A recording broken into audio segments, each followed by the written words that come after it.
Hi guys, it's Pastor Ken here. Welcome to our online service for Every Nation Melbourne, and today we're going to be continuing our series called Prophetic. So we've just finished a series previously looking at an aspect of our identity, and that's the fact that we, all of us as human beings and who follow Jesus, we are all called to be priestly. You know, we're multifaceted in our identity, and one of the key components of us who follow Jesus is that we have a priestly identity. So that's on the one hand. On the other hand, we have a prophetic identity, which is what we're exploring in this series.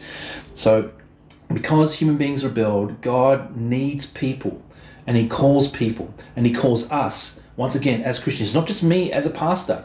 You might think, oh, Ken's he has a priestly identity because he's a pastor. Or Ken has a prophetic identity because he's a pastor. No, I have a priestly and a prophetic identity because I am a follower of Jesus.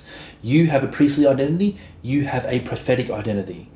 And the reason why myself and yourself, we have prophetic identities is because there's human exploitation going on all around us. It's everywhere. In our city of Melbourne, it's everywhere. In the country of Australia, it's everywhere. On the face of the earth, as God's eyes search to and fro across the earth, there's human exploitation everywhere, from a tiny scale through to global scale. And God's asking this question: who is going to speak out against injustice? But we're going to be looking at the life of Moses, really, because when you talk about the archetypal or the model prophet in the Old Testament, in the Hebrew Bible, then you can't go past Moses. Moses is the prophet par excellence. All the other prophets that come after Moses, they all refer back to Moses. They all kind of get their legitimacy from being like Moses. So let's see what happened when Moses tried to be prophetic and to try to confront evil in his own strength, and what happened, and the lessons that we can learn from that for our prophetic identity. You know what, Every Nation Melbourne, I'm excited about us going on this journey and learning about who God is calling us to be, not just as priests, but also as prophetic people, because that's something that this city needs, in balance, in harmony together, a priestly and a prophetic people. So let's have a look at Exodus chapter 2, reading from verse 11. One day, so Moses, he's grown up in the Egyptian household. He's kind of privileged above all the other Hebrews, all of his people, all the Jewish people. They are being enslaved by Pharaoh. Somehow Moses has grown up inside Pharaoh's palace, and he's kind of lived a life of luxury, and he's got power and privilege. And then we pick up the story. So one day after Moses had grown up, he went out to where his own people were, the Hebrews, and he watched them at their hard labor. He saw an Egyptian beating a Hebrew, one of his own people. Looking this way and that and seeing no one, he killed the Egyptian and hid him in the sand. The next day he went out and saw two Hebrews fighting. He asked the one in the wrong, "But why are you hitting your fellow Hebrew?" The man said, "Who made you rule and judge over us? Are you thinking of killing me as you killed the Egyptian?" Then Moses was afraid and thought, "What I did must have become known." So Moses, think about this, is really interesting and kind of strange. But Moses is the archetypal prophet in the Hebrew Bible, but before he was a prophet, Moses was a murderer. Think about that. Moses literally murdered someone. What happened, right? What happened here? So Moses, he's seeing exploitation take place. He's seeing how the Egyptian people and this Egyptian taskmaster is harshly treating an enslaved group of people, an enslaved race of people, the Jews, Israel, the Hebrew people. And it's not, Moses knows it's not right. Moses knows he's Hebrew. And for some reason he's got privilege and he's got power, and he thinks, this is wrong, what's being done. You can't just treat people like property. You can't treat them like beasts of burden, just like cogs in a machine. And he gets angry, and in his anger, he does see exploitation taking place, right? But he gets angry in his own strength, and he tries to fix the problem in his own strength. And what does he do? He murders the Egyptian. And it all goes wrong for him. It all goes wrong. That's what happens when people try to confront human exploitation in their own strength, apart from God. All of us all of us as human beings, whether we're Christians or not, there's a prophetic impulse inside of us to say, that's wrong. That's not the right way to do things. There must be a better way. And so people try to fix things, and if they don't know Jesus, and sometimes even if they do know Jesus, they try to fix things in their own strength, and that's a recipe for disaster.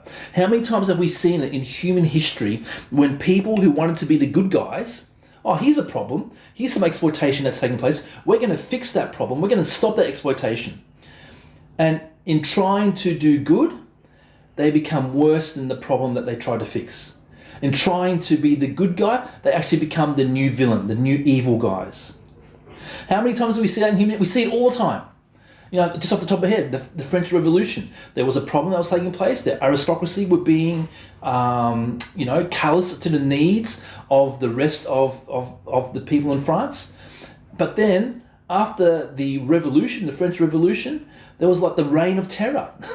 People were being killed just left, right, and center. The people who wanted to do good ended up becoming more evil than the problem that they replaced. It happens over and over again. It's because human beings, we're good at exploiting one another. Even when we have a prophetic impulse to confront exploitation, then we become the exploiter. That's what Moses did, right? He saw exploitation taking place, and then he became the exploiter. He became the murderer. Now, you might be thinking, oh, that's just Moses. But has your anger ever got you in trouble? Have you ever got in trouble because you got angry? Because you saw something, and maybe you got angry at something that you should have got angry at.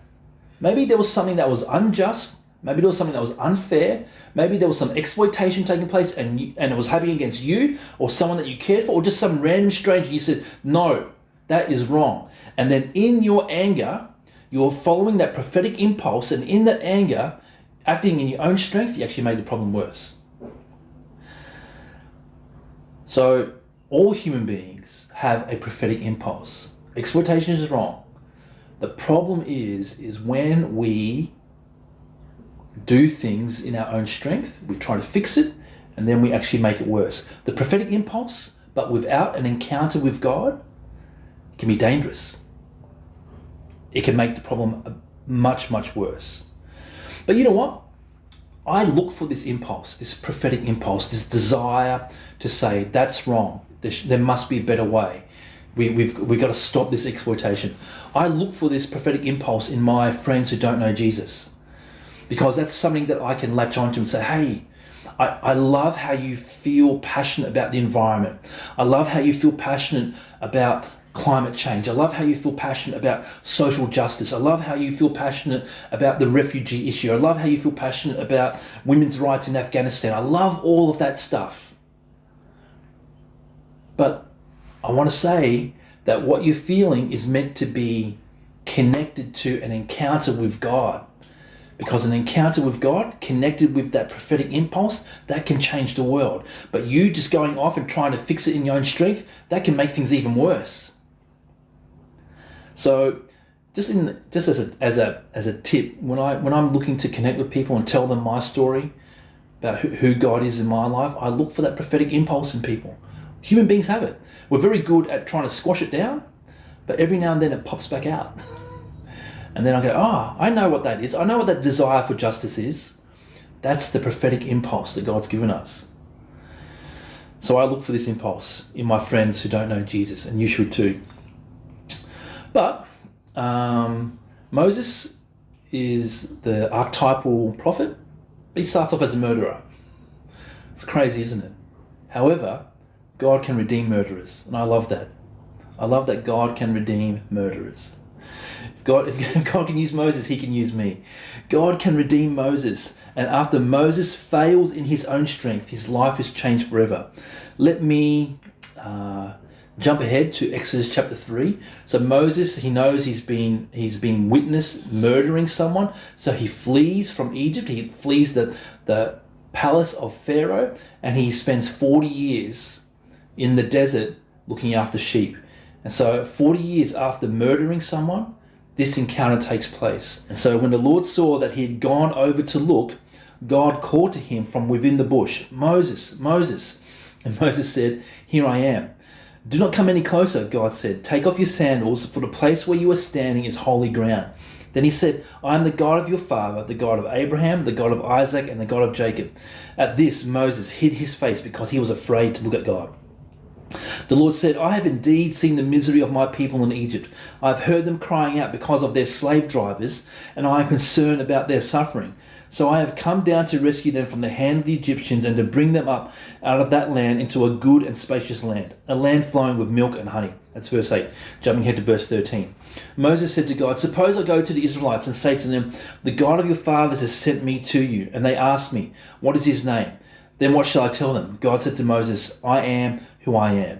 This is what you are to say to the Israelites. I am has sent me to you." Quick recap here. Moses has given up on his prophetic impulse. He saw exploitation taking place. These slave drivers that God was talking about, how God says, "I've seen how the slave drivers are mistreating my people. I have compassion on my people." Moses killed one of those slave drivers, trying to fix the problem, the exploitation that the people of God were undergoing. And he did it in his own strength. He killed one of these slave drivers, murdered the Egyptian, and didn't fix anything, made the problem worse, had to flee. And you think about it, Moses gave up trying to set the people of God free. He was so passionate about what was being done that was wrong that he was willing to murder someone for it. But then he just gives up on it. He tried, he gave it his best shot, he becomes a murderer, and he just gives up, and he spends 40 years in the wilderness looking after sheep. He ran away from his own people being exploited, and he tended sheep. He gave up on his prophetic impulse. But God was not finished with Moses. God didn't give up on Moses. Even if Moses gave up on trying to set his people free, God didn't give up on Moses. God was not finished with Moses, and God made himself present. Moses receives a call to confront evil and to deliver the people of God. The very thing that Moses was passionate about 40 years earlier that actually led him to murder someone, God's saying, "I want to show you the right way to do it. Now that you've met with me, I am going to empower you to act on your prophetic impulse in the correct way, representing me, not in your own strength, but in my strength. And what you try to do in your own strength and failed in, now that I am with you, I'm calling you to deliver my people from their exploitation, and you will succeed in it because I'm with you." Moses receives that call to confront evil and deliver the people of God. Moses now has the correct context for his prophetic impulse.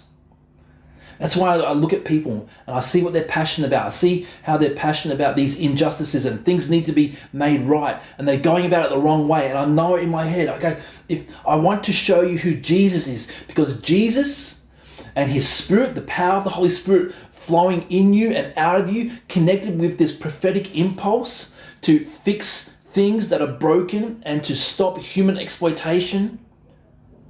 Well, that's powerful. Let me show you the correct context for this passion that you have. That's why I keep my eye out for this prophetic impulse in people around me who don't know Jesus. So Moses now has the correct context for his prophetic impulse. Moses' correct context, it's ours as well. So Moses' correct context for his prophetic impulse was an intimate encounter with God, an intimate relationship with God. And that's the same for us. We are called to have a prophetic identity. But if we try to confront evil and stand up to evil and just muster all out of our own courage and say that's wrong and we're doing it in our own strength, then we're actually going to make things worse, like Moses did. However, when Moses encountered God and had an intimate encounter with God, God said, now I want to show you how to take that prophetic impulse to stop exploitation, to set captive people free. And it's going to be successful because you're doing it with me. You're partnering with me. I mean, think of what Moses learns in this encounter that makes all of the difference. What is this correct context? What is it about an intimate relationship with God that means that when our desire to say that's wrong, there's a better way, becomes fruitful and productive and God-honoring, as opposed to being in our own strength and ultimately destructive, murdering like Moses did when he murdered the Egyptian. What did Moses learn in his encounter with God? He learned God's heart. I'm looking at my people. I love my people. I see their suffering. I hear their cries. I want to set them free.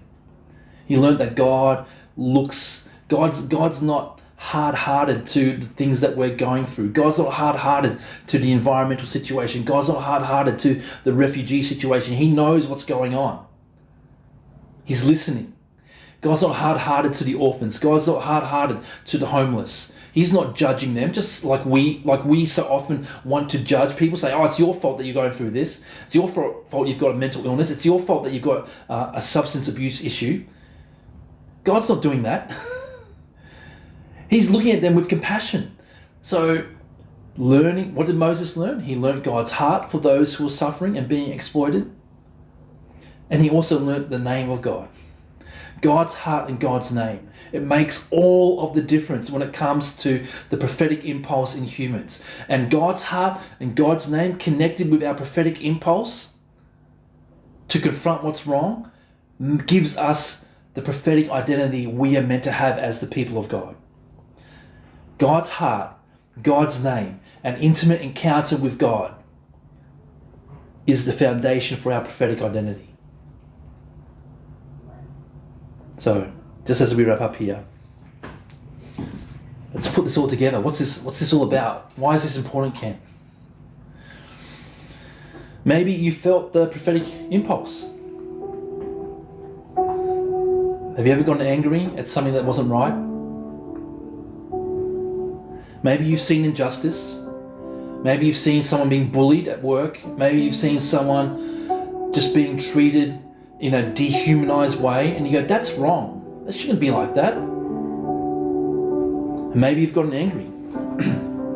Or maybe you've become good at squashing that prophetic impulse. Maybe you've gotten good at just ignoring that. Oh, I just got to keep my head down. Yes, that's wrong, but I've just got to try to ignore the situation and not do anything about it, because if I stick up my head, it might get shut off. I might get yelled at. It might cost me. Those are both acting on the prophetic impulse in our own strength and getting angry and yelling and swearing at people and threatening violence. I mean, that's going to make the problem worse.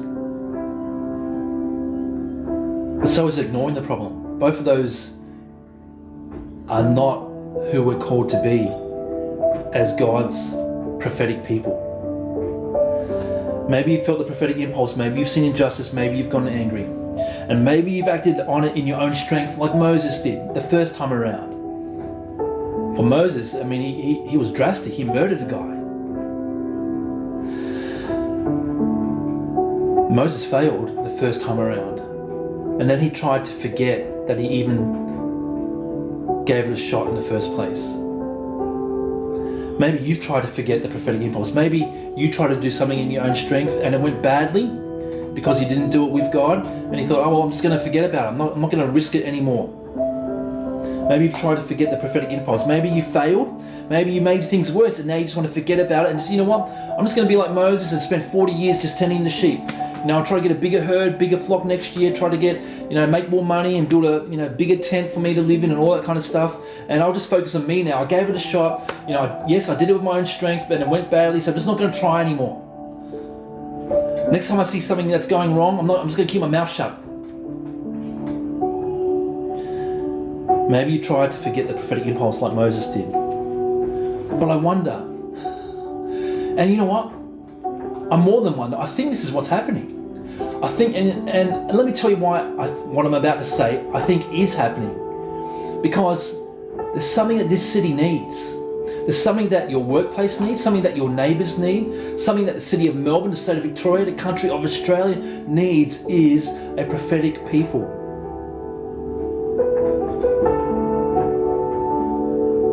So because that's what this city needs, your workplace, our campuses, our neighbours, our streets, our neighbourhoods, because this is what because they need a prophetic people who will stand up for those who are being abused and the voiceless.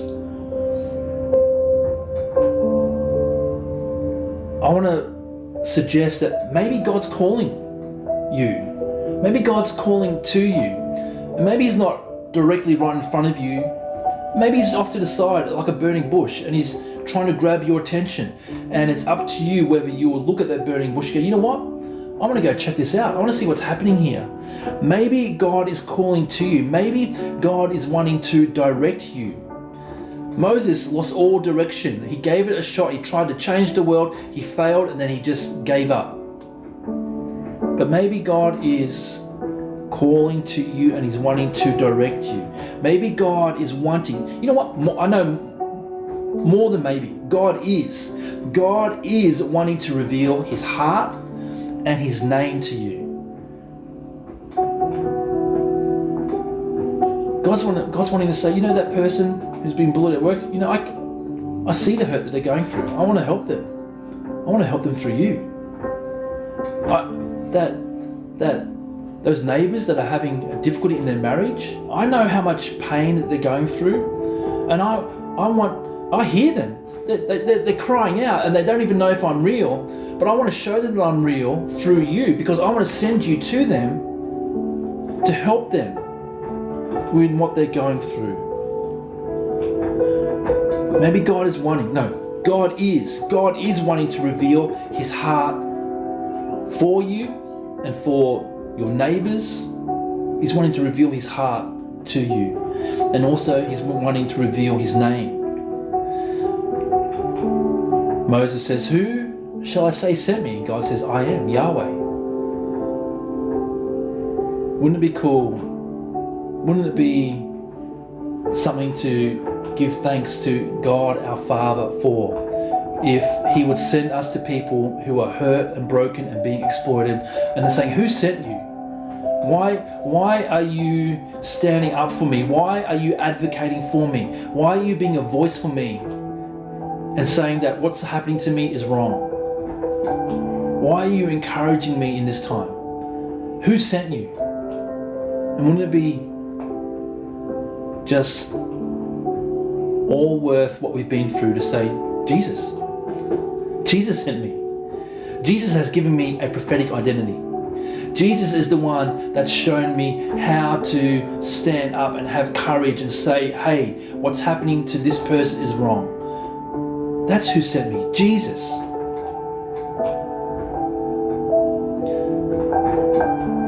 Let me ask this question, or make this statement. Maybe there's a reason you felt this impulse, this prophetic impulse. Moses was called to set a people free from slavery so that they could worship God. Go tell Pharaoh to let my people go so that they can worship me. The people of Israel were in bondage and in slavery, and they were not able to worship God. So God said to Moses, go stop this exploitation and tell Pharaoh to stop exploiting my people and to let them go so that they can worship me. Moses was called to set a people free from slavery so that they could worship God. That's what all prophets do. That's what all prophets do. They bring a message so that people can be set free. Why? Just so they can have freedom? No. So that they can have freedom to worship God. That's what all prophets do. That's what we're called to do in our prophetic identity. Every Nation Melbourne, will you take up your prophetic identity? Will you see the prophetic impulse in you and say, God, I'm sick of doing things in my own strength, trying to fix things in my own strength. I want to fix things with you. Teach me you. Teach me your heart. Teach me your name. And send me out to set people free so that they can worship you. That's what we're called to do in our prophetic identity. Now, I thank God for the gift of prophecy, speaking words of encouragement, exhortation, and comfort, absolutely. But that's got to be built on the foundation of our prophetic identity. Calling out the things that are not the way God wants them to be, so that people can be set free, so that they can worship God. Our city needs a people who will stand and rise up and add to their gift of prophecy a prophetic identity. And we can be that people. God is calling us to be that people for the sake of this city. So let me pray to that. Jesus, I thank you. I thank you so much. Yeah, you would take someone like Moses, a murderer. He tried to do things in his own strength and he failed so terribly. And then he spent 40 years just trying to even forget that he cared about people who were in bondage. But that prophetic impulse never really died. You know, he squashed it for 40 years, and sometimes we can be good at squashing that prophetic impulse because it might cost us too much. But God, you called Moses and you said, you know what, even though you failed, I want to use you. And God, I'll put up my hand and say, I failed. I failed many times. But God, I thank you that you're calling us to encounter, you're calling us to intimacy with you, to hear your heart and to hear your name, and to be sent by you to go to a people who are being exploited, people who are in slavery and in bondage, and to say you can be free. God's calling you to be set free so that you can worship him. God, I pray that you would imprint on us a prophetic identity at Every Nation Melbourne. That we be priestly, have a priestly identity and speak blessing, that we be prophetic and say that's wrong, there's a better way. Let those people go so that they can worship God. And God, I pray that we would do none of those things. We wouldn't be priestly or prophetic in our own strength, but only after encountering you, only after knowing you, hearing your heart, Lord. And that we could be the people that this city needs, so that you would be glorified, Jesus, and exalted. And when they say, who sent you? Who sent you to set us free? Who sent you to help me to stop being exploited? Who sent you so that I could stop being in bondage to this, to poverty, to substance abuse, to whatever other exploitation I'm going through? Who sent you? God, I look forward to and I pray for that time when we can say, Jesus sent me. Jesus sent us to set you free so that you could know him and love him and be in relationship with him as you were made to be. We pray for that, Jesus, in your mighty name. Amen. Well, guys, that's it from me. I'm Pastor Ken, as always. Be blessed.